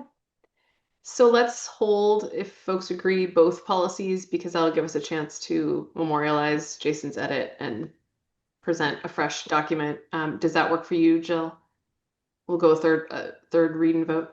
Yes, the only question I would have is about timing, as I don't think that, I mean, it's possible, but if the ECAB, I believe, is the policy on the school access school grounds and buildings, might take a little bit longer. If you want to, I think at this point you could vote on the visitors policy with Jason's revision to propose a vote, or we can just bring that one back in the next meeting, but we may have to separate them out because unless you want to hold the visitors policy KI for probably a few meetings, because I just envision the other one might take a little bit longer to work out. Okay. So that's the decision for the committee. For the committee, does somebody want to make a motion? Mayor Laredo? I'm going to move that we adopt the visitors policy. I think we ought to get that on the books as soon as possible I would second that. in the buildings. May I move to amend the visitors policy? Is that what I do? That's what you do. Move to a vote. You move to amend it, and then someone moves second your motion if they agree. I'll second. Well, okay. Assuming the language is consistent with the one you put forward before. Could you please read your language, Jason? Of course. I move to amend the motion by replacing the final sentence of policy KI with the following language. The committee is supportive of parents, guardians making such visits, comma, as well as taking advantage of other opportunities presented by the building principal for learning and showcase opportunities. Tamika, does your second still hold? Okay. Yes, I'll second that. Okay, great. So now we will vote only on the amendment now. So we'll vote on the amendment and then we will go back and vote to approve or not the policy itself. So we will take a roll call. Ward 1. Yes. Ward 2. Yes. Ward 3. Yes. 4. Yes. Ward 5. Yes. Ward 6. Yes. Ward 7 is a yes. Ward 8. Yes. Mayor Laredo. Yes. Okay, so the amendment passes 9-0. And now is there a motion to approve the policy? I also move. I'll second, Victor. Okay, so the motion is to approve policy KI, visitors to school. As amended by Jason's language for the last sentence. And we'll start with Ward 1.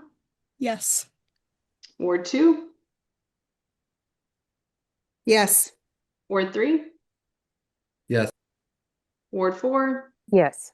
Ward 5. Yes. Ward 6. Yes.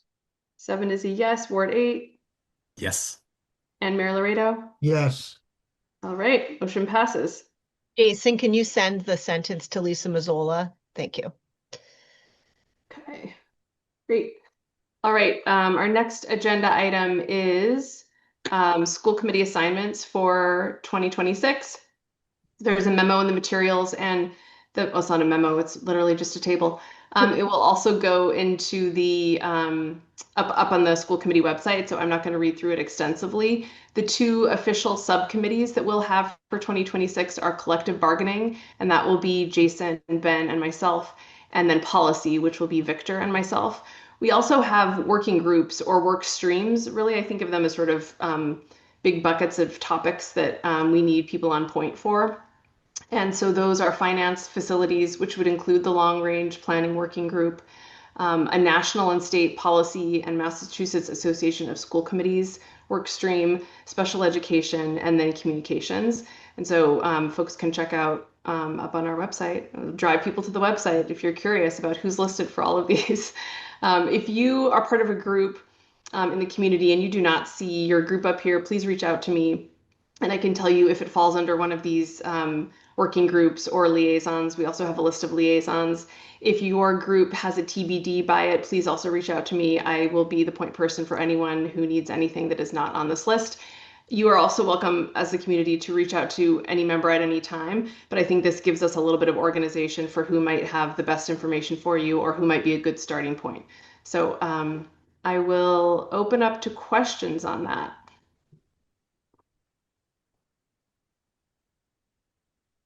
Oh, it's so clear. No questions. All right. All right, great. Let's go. Oh, Jason, go ahead. I just want to thank the chair for her thoughtfulness and reaching out to everyone, and I'm really excited to engage on multiple fronts and look forward to seeing the rest of the committee's contributions on their designated areas as well. Awesome. Thank you. Let's go to budget guidelines. I think we had a revision there, so we can do our second read and potentially vote. I don't know if Jason, you wanted to maybe remind us of the changes? If it's helpful, I can do a brief overview. Thank you everyone for the feedback and thoughts in the last meeting.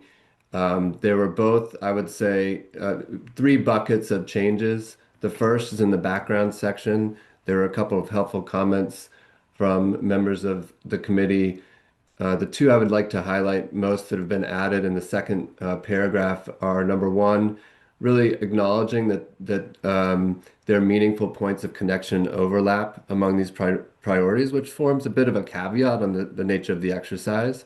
The other one that was surfaced was the goal for investments to be tied to success criteria and measured over time. So we've included both of those in the background. Number 2 bucket area was a re-ranking and an addition of key priorities. As we discussed last time, academic excellence was broken out from the breadth of educational programming, and another new item was added around time on learning. And then number 3 is all of the items were re-voted. Thank you to all of the members for their votes, tabulated, and then re-ranked. And as well, there's, as requested by members of the committee, some summary data included in an appendix, which sort of shows that ranking. I think the caveat that we want to share for these rankings, and this is echoed by many members of the committee as they submitted them, is it's a difficult task. We're asking for a forced ranking, acknowledging Tamika's point last time that there's overlaps. It's, people had their own individual rationales.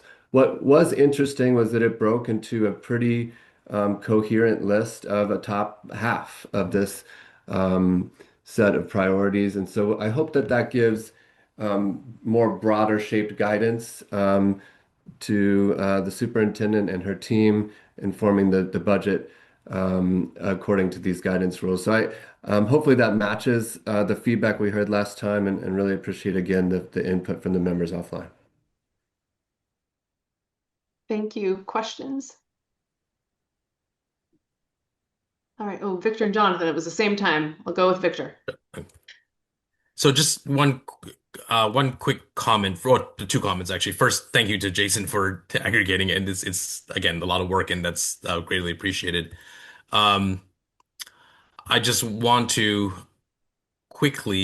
attempt to quickly address one thing. Obviously, there was I believe this is the Beacon, a letter that came out, right? An open letter that came out from the NTA. And this is speaking only on my own, personal perspective. I think it's important for the community to be super clear that the group's collective perspective on number 3, which is curriculum modernization, is very important. And I think there's a few points that I just want to share very briefly from a background of somebody who did get involved with curriculum in the past. I think it's very important for folks to realize that that multiple things can be true at the same time. And what I mean by that is we have to recognize that there's a whole process around how curriculum is decided, that there's a lot of value to having curriculum that is vetted by many different entities, both within and outside of NPS. Some of these solutions like Yale Education have been around for very, very long periods of time and been tested in many different environments before. And so these are, again, we're aiming for things that are going to be high quality, evidence-based. And I don't think that can be overemphasized enough. I would also point out that this does not mean that, teachers should feel like they're automatons. In fact, when there are conversations around things like fidelity of implementation, a big part of that is because many of these types of curricula have been tested and vetted in many different scenarios, and the fidelity is going to be critical to ensuring that the same way that those programs were tested and evaluated and drove success can also apply in our Newton setting as well too. So I guess what I'm getting at, I'm happy to, take on any questions on curriculum that come up, but I think you can have both modernized curriculum and have, with appropriate professional development, have a way that we can work together to make this successful. It doesn't have to be an either or proposition. And I note as a final sort of comment that, unless I'm mistaken, I'm reassured, or at least pleased to see that educator talent and development did rise, I think, in the relative order of priorities. So again, many these things go hand in hand, and I know that's been a topic of a conversation amongst folks in the community. But I'm thoroughly behind this idea that we need to have a modernized curriculum across all schools, and I'm glad to see that it is and a point of emphasis, even though I understand there are legitimate and real opportunities on the implementation side that our educators are raising. Thank you, Jonathan.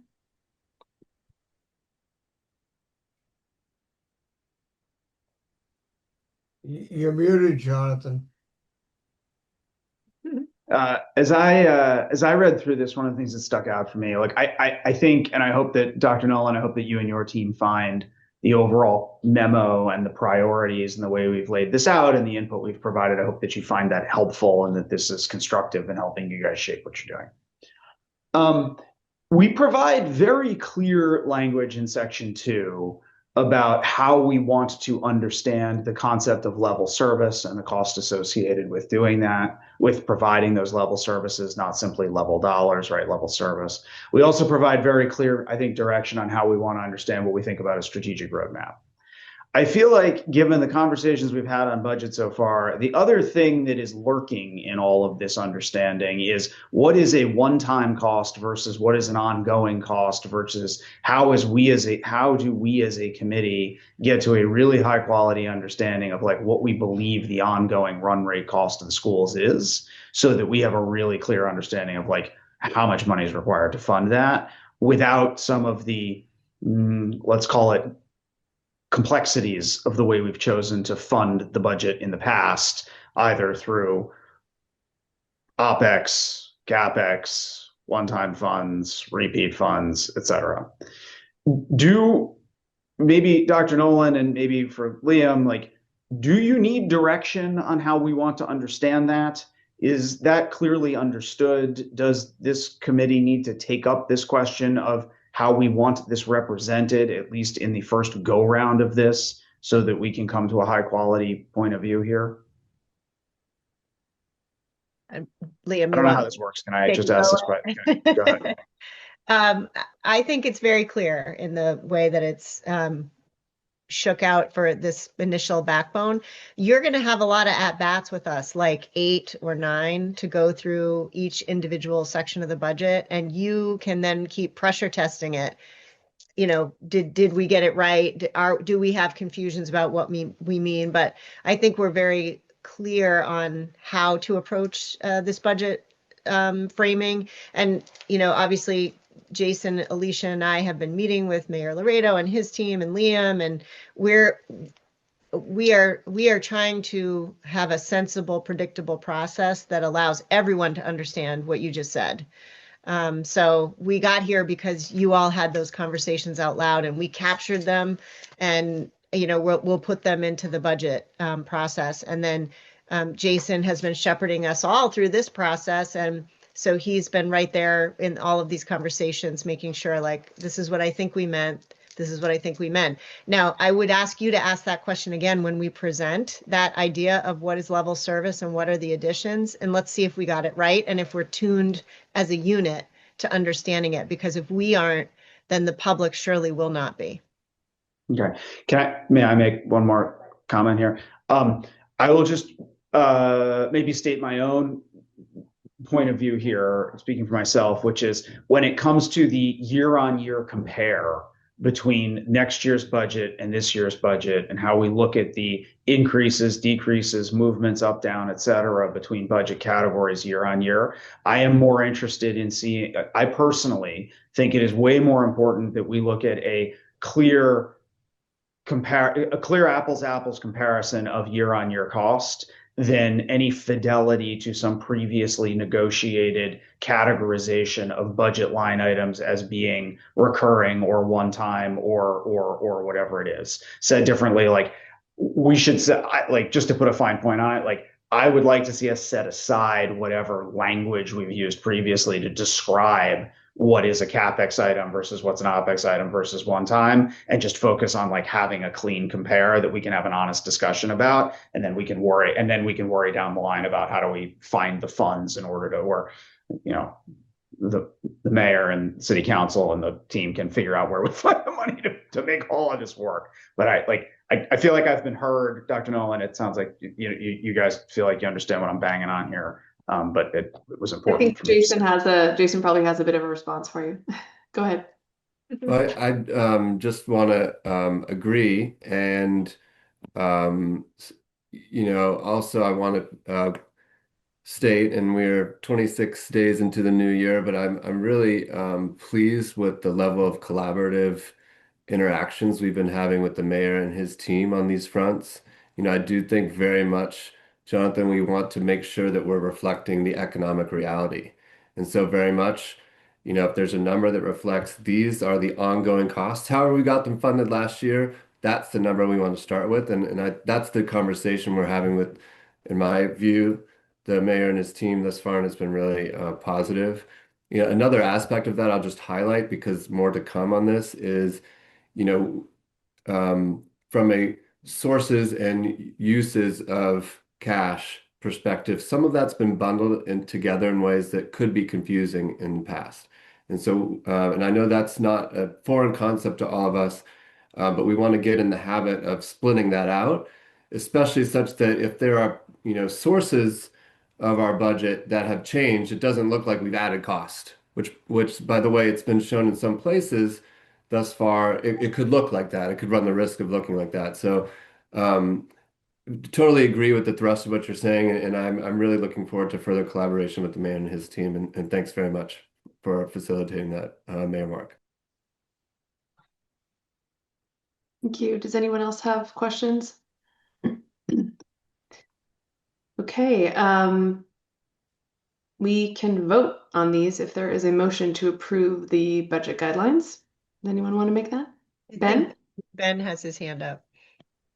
Yeah, sorry to. Question? Yeah, go ahead. Yeah, so I think that I'm sorry I brought up the stack ranking. Obviously, that was an impossible exercise that nobody enjoyed, and I'm sorry, Jason, you had to pull it together. The reason it was impossible is because all these things are important. And when you make a list of 12 things, there's a tendency to look at the bottom of the list and say, these are the things that are important. And I think we want to reiterate what you wrote as a caveat, and you wrote it very nicely. I think we want to reiterate that for the community as well as the team here. If it's on the list, it's important, right? So, I could have done this exercise every day in this month, and I probably would have ordered it differently depending on what was in my head that day. If it's on the list, it's important. We could have had 100 things. We could have had 200 things that could have made the list. The stuff that's on the list is important. That's why it's on the list, no matter where it is on the list. I just wanted to make sure that we said that, and we think about that as we go through the budget process and then go through the year. Thank you. Couldn't agree more. And I'll make a motion to approve the budget priorities document. Okay. Second from anyone? I second that. Okay. Any discussion? Okay, let's take a vote. Ward 1, Yes. Ward 2, Yes. 3, Yes. Ward 4, Yes. 5, Yes. 6, Yes. 7 is a yes. Ward 8, Yes. Mayor Laredo. Yes. Okay, motion passes 9-0. All right, our next agenda item is the district and superintendent mid-year goals update. Nice. So actually, Alicia had asked me just to focus on my superintendent goals right now and the superintendent evaluation process. So I sent to the committee about a week ago this memo and a brief overview of the superintendent process, because you're in the unfair place of some other committee chose some things to do with me, and now you have to evaluate me on those things. So the superintendent evaluation process has a professional practice goal, a student learning goal, and then indicators that are chosen by the committee as the focus of a rubric-based scoring activity that you will do in May. So I will give you the update on the professional practice goal and the student learning goals because we knew there was a full agenda tonight. So I'll do those two things now, and then the state of the schools analysis by all of the schools is wrapping up within the next couple of weeks. So we have our math program agenda update on February 2nd. So at All Things Math, you get the full update, which is the second part of my goals here. My student learning goal is tied to the math program review. So you're going to get that full story on the 2nd.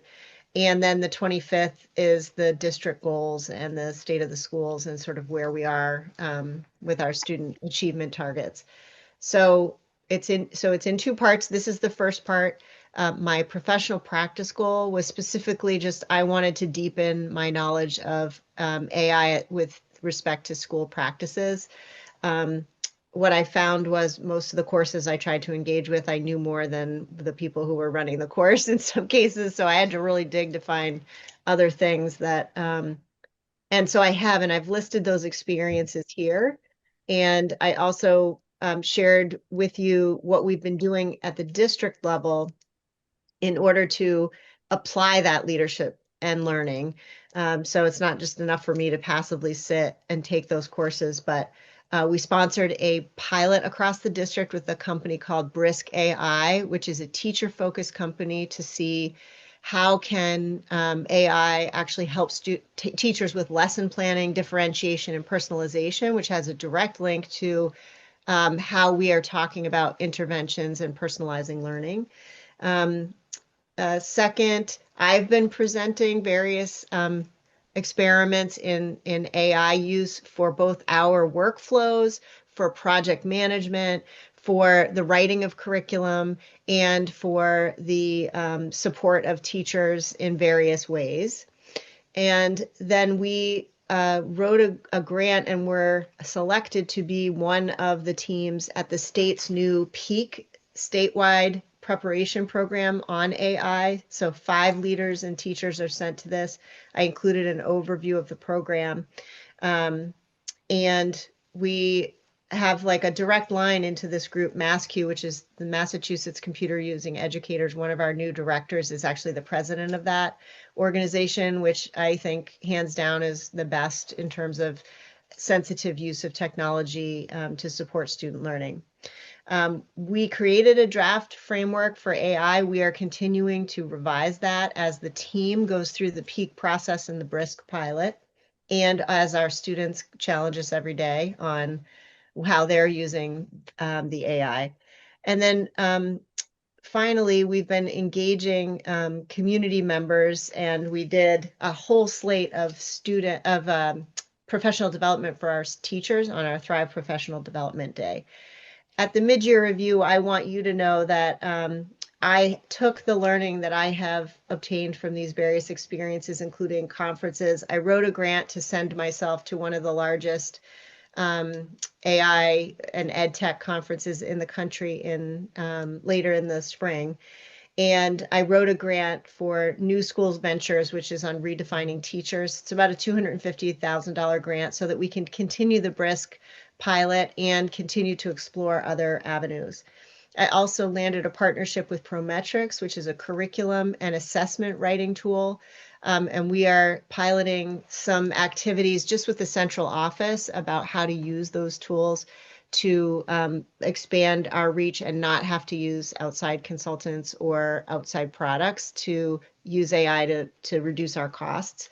And then finally, Renaissance Learning is our longstanding partner for assessments, but they've now sponsored us in a 2-year partnership with their venture capital arm to try 2 products that they are using called DNA and Renaissance Next, which have an AI backbone. And Renaissance is a company that I really trust their assessment product. The design is sensitive and smart. It's why I brought it here to Newton.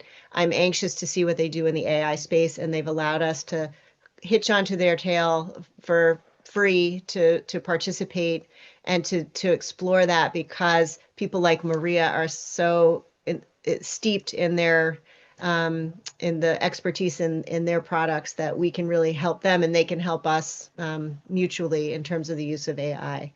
I did complete a course and received a certification, but I'm just hooked, and so I'm taking more courses. So that is my update for that goal.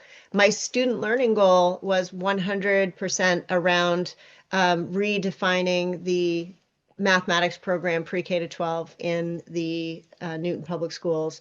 The words are re-envisioning, reimagining, ensuring aligned curriculum, equitable access to Algebra 1 by grade 8, and strong pathways to advanced high school mathematics. You will see a full presentation on that next meeting. Thank you. Questions from members?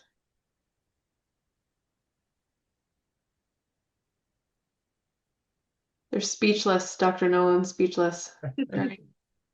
Well, I'm happy to report I picked goals that are actually very exciting and fun. Well, the math thing isn't always fun, but we're making a lot of good progress, and I'm really excited for our team. Awesome. Thank you. All right. With that, we are adjourned. Happy snow day tomorrow. Good night, all. Good night.